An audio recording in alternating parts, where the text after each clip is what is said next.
If you treat a person who is about to marry into your family differently from how you want to be treated or from how you would treat your own person, you are badly behaved. Just take it from me. Your reasons are unfounded. Oh, she sat in a certain way. She looked at me in a bad way. She blah blah. How did you see her? You gone with your bad eyes. How did you see her? If you were, and most of the time, the people who get up all these nonsense are people that are jobless. Maybe they themselves are unmarried or they don't have work. Because if you are busy with your family and yourself and your career and whatever, before you will see somebody that looked at you a certain way, oh my god, like you are way too busy for that.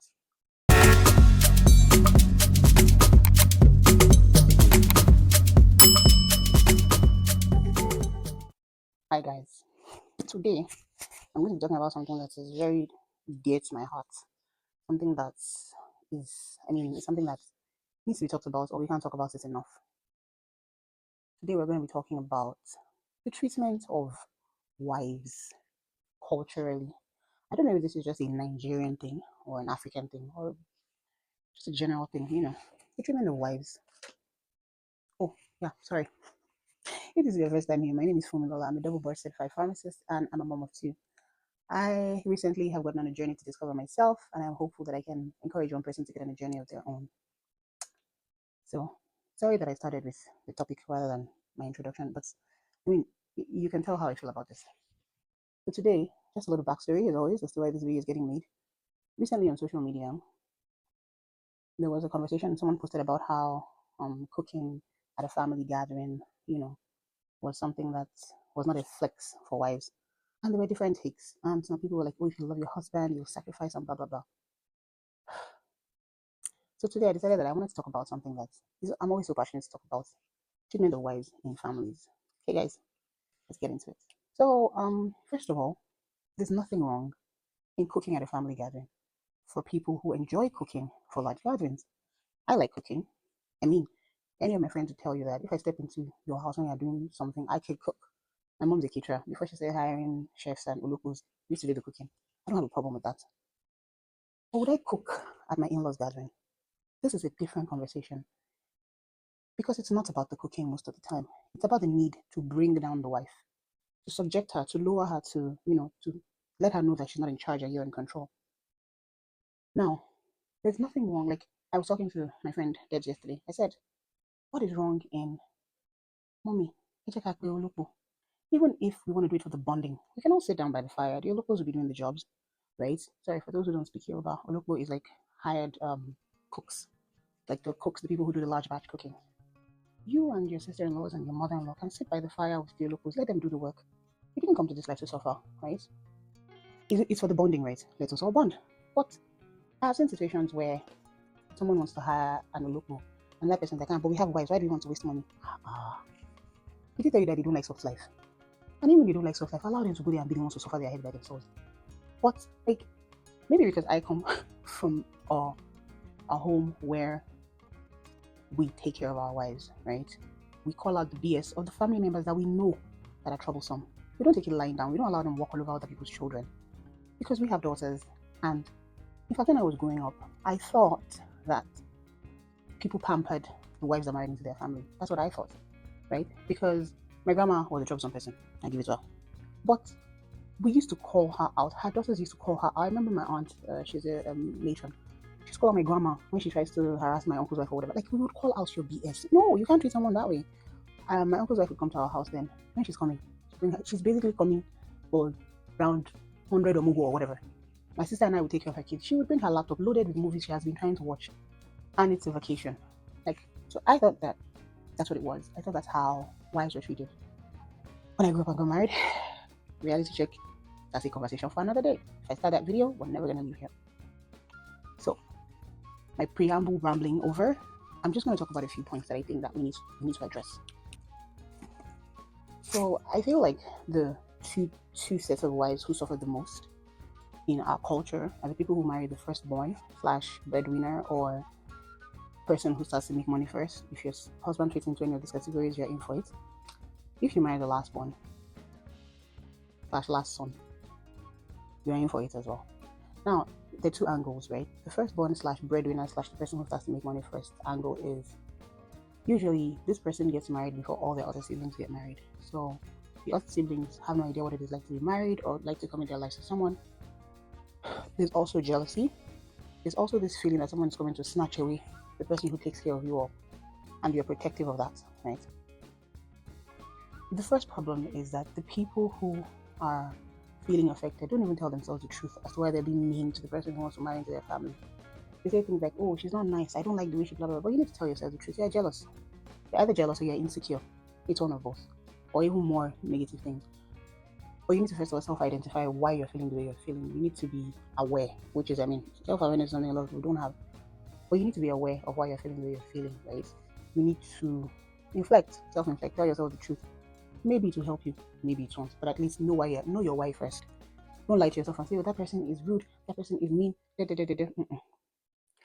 Then if you marry the last one, it's because, first of all, the whole family is used to that person just being there at their beck and call, doing what they want, and they have come to assign. It's still about assigning duties to a person and realizing that if this person marries, they're no longer going to have time for us. Again, you need to self-reflect as to why you are treating the spouse of that person the way you're treating them. It's usually not about that spouse. It's usually about you, the main in-law, sister-in-law, brother-in-law.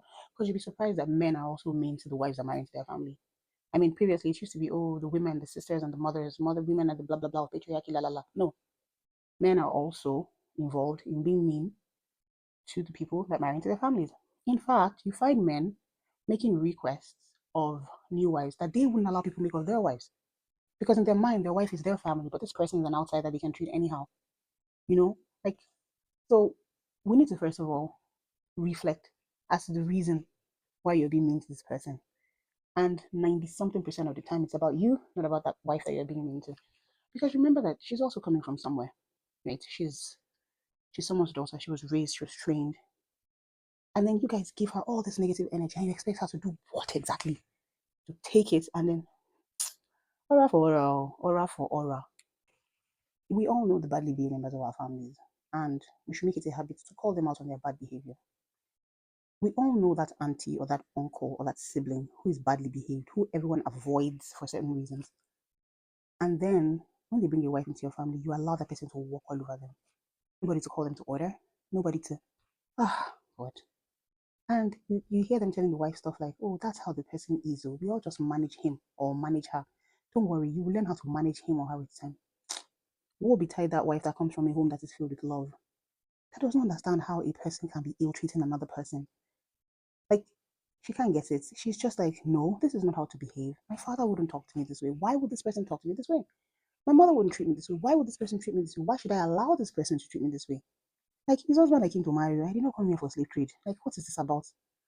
And from time immemorial, people say things like Ileoko. That's like if you husband's house is a house of learning. That's basically a translation of what I said.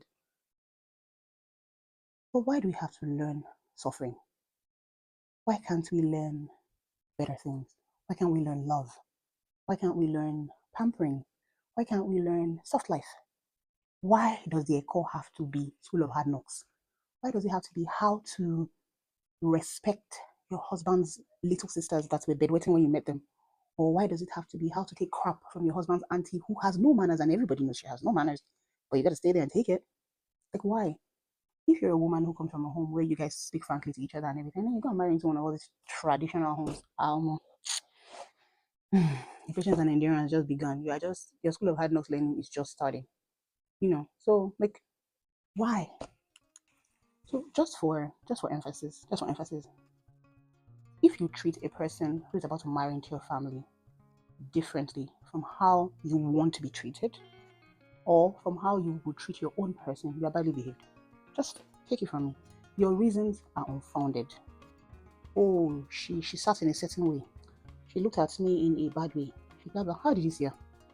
You going with your bad eyes. How did you see her? If you were, and most of the time, the people who get up also these nonsense are people that are jobless. Maybe they themselves are married or they don't have work.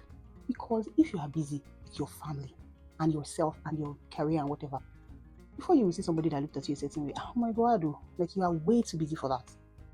You are way too busy for that. I remember my brother, like now, for context, my brother's 14 years younger than me.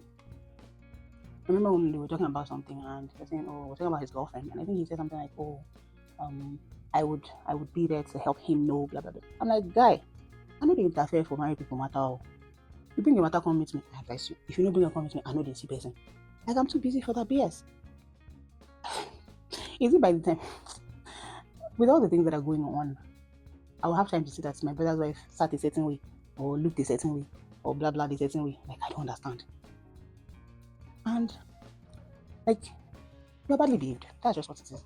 If you treat a person differently than you want to be treated, and you know what you're doing, what am I saying? Like I said before, half of the problem is self-awareness. Because most of the time, people are like, I mean, you see social media, everybody's in the comment section saying, sister-in-law, bad sister-in-law, bad mother-in-law. But we're all women in that comment section. So who is the bad person? If we're all castigating the bad people, who is the bad person? It's among us. Like I recently came upon a story of a family that is great on paper. Like I would never have thought that the things that came out of them when it came to somebody marrying to their family will come out of them. And I was just thinking that my bad in-laws are everywhere. It's closer than we think. This pandemic, it's closer than we think. People that you would have looked up and have said, this is a beautiful family to get into. I mean, anybody who marries into this family is lucky to have them. Omo, they are showing color. And I was just like, what the absolute effing F is this about? Like, I couldn't believe my ears. And I was just like, what? And these people they're not illiterate. They're not, like, they're supposed to be westernized, living in the western part of the world and, been there forever. But some of the things that are coming out of them, I'm just like, what the? I couldn't believe it. But I guess it's the culture, right? It's this culture of subduing wives. It's this culture of humbling the woman that wants to come into your family. It's this culture of making her feel like nothing, so that she can be grateful for the scraps of respect that you threw her way. It's this culture of feeling better than wives that come into your family, as though those people didn't come from other families where they were raised, where they were loved, where they had their own family and their own unit. I often feel bad for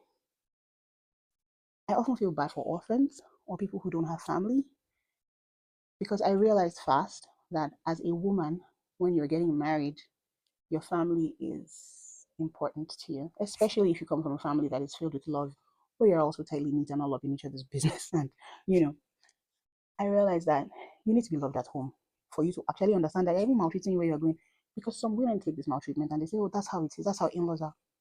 My dear, that's not how in-laws should be. That's not how in-laws should be. And like I'm going I, and it's not all in-laws are bad. Like I'm going to talk about my sister's in-laws. I don't know if you watch my videos, but I'm going to talk about my sister's in-laws. The love is, oh my god. Even me that I'm the sister gone.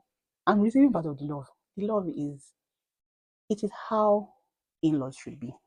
In fact, because we come from my mom's and Dabuski, my mom's so I know it's all that motherly, cuddly, calling me 100 times kind of, but if I sometimes tell my sister, I say you need to get used to it. Because she's like, she can come like 50 times a day. I'm like, because that is how she expresses. No iota of malice, no iota of, and I'm just like, yeah. When somebody marries into your family, you recognize that they're bringing something good your way. They're sacrificing their life for your child, basically. Because any woman who marries into your family is putting her life on the line to extend your family line, to give you guys children, or maybe no children, they don't want children. That's the my wife. But you need to appreciate that effort. But instead, half of the time, especially the women in the family, oh my God, they're looking for ways to bring this person down, to humble this person, to put her to the floor. To why do you need to break another person down? Why? You are one step. What am I saying? You are even the head of the witchcraft coven. You're not one step away from witchcraft. It doesn't matter if you don't like her. It's not about you. Actually, it's not you they're dating. It's you they're dating. It's you they want to marry. It's not about you. If you don't like her, why don't you like her? Dig into yourself and understand why you don't like her. You can be courteous to a person you don't like, not displaying your behavior like an uncouth and uncircumcised Philistine. Just behaving anyhow. And you see, the worst part is some of us already know the siblings slash aunties slash cousins or whatever that are badly behaved in our family, and then we back them up. So some of you are badly behaved, and your parents still back up your bad behavior, right? I know someone that was constantly rude to her brother's wife, who's at least 6 years older than her. And when the father was going to talk about it, instead of him to call his child father, I say, yes, yes, my child does not take nonsense. She doesn't take rubbish. I beg your freaking pardon. Like from a child that was still bedwetting when they met her. Like you guys, you can tell that this matter is close to my heart. So if you don't like your brother's wife, dig yourself and your heart for the reasons. And except if you people met in your witches coven or your witches meeting, which is how you know that she's a bad person, because it takes one to know one. You control yourself. You don't have to like everybody. You're not money. And everybody doesn't have to like you either. Keep your animosity to yourself. Oh yeah, she's going to destroy your brother's life. Was your brother blind when you met her? Allow him to make his own mistakes now. The same way you're going to make yours. Why do you want to carry your brother's matter on your head? Oh yes, she's not a good person. Why is she not a good person? Did you find her where she's doing Olushu? Even if are you sure your brother doesn't even know? What did she do? Did you find out where she's carrying calabash with your brother's name on it? Or did you find that poison in his food? Or how do you know she's not a good person? How do we know you are a good person? I mean, and the funny thing is that years down the line, when the lines have been drawn and everything, you will now expect this wife to be also charming with them. I remember I was talking to someone and she was talking about how her brother's wife is so aloof. She doesn't want to relate with them. She doesn't. Da, da, da, da, da. She's not rude. She's very In fact, the politeness will kill you. I love her. She's very courteous. When they do Zoom call video, they're all in different parts of the world. So I think once a month they gather to pray, praying Christian family, prominent Christian family. So they gather once a month. She would get on the Zoom call, do the prayer, everything. And when they're all bonding, she just excuses herself with a smile and says, "Oh, she just needs to go do something," and piam, she's gone. If they're having family gatherings, she'll show up, also curt, also, not fraternizing with anyone. So that person was telling me, but I was never mean. I said, but your sister dealt with her. She was older than your sister. But you guys let her go on. And she was rude and mean and uncouth and just treated her badly, badly, because she wanted someone else to marry their brother and she felt this person came and snatched her brother from the other person. How are you concerned? How? Like, why? How's your business? And that person was telling me, but now I never told her. I said, when your sister was dealing with her and doing all these things, do you think she may not even remember the exact thing your sister did, but you see the way your sister made her feel in that period, it's not a feeling that disappears.